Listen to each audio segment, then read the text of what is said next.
President Biden is heading back from Europe after meeting with the leaders of Nordic nations in Helsinki today.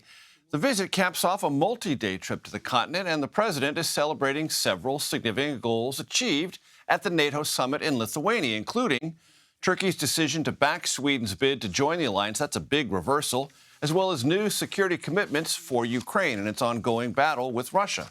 Now, during remarks today, Biden said NATO is, quote, more united than ever. CBS News' senior White House correspondent Weijia Jiang joins us now. Weijia, give us an overview of the week that was and how the White House feels about it. Well, this certainly is a time to celebrate a victory, as you just mentioned, Major, for the White House. The president saying that they accomplished everything they set out to do. And his closing message that NATO is stronger than ever is not necessarily new. It was, in fact, his opening message, but he could say it with much more confidence after a week of robust meetings with NATO members and making sure that the path is cleared for Sweden to enter as the 32nd member, which has yet to happen, but is on its way.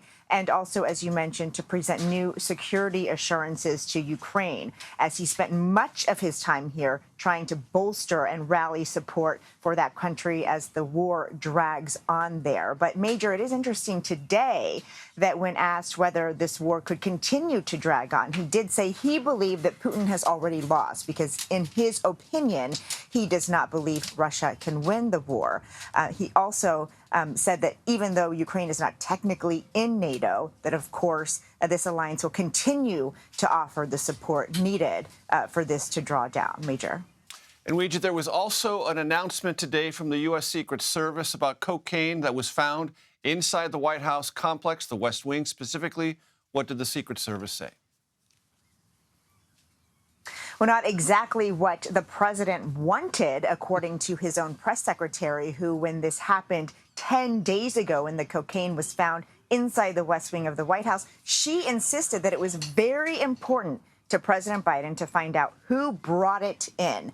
And we now know that the Secret Service investigation is going to end without answering who brought it in, without any person of interest or determination of how it got inside. We have not heard from President Biden himself about this, not even since the cocaine was found. But there are mounting questions now that they are unable to identify who it was, including whether the president is going to ask the Secret Service to revise its security protocols since an illegal substance did make its way into the West Wing. So it's not exactly what the president had hoped out of this investigation, but certainly Republicans are attacking ferociously, asking those questions about the security and whether there was a failure at the White House.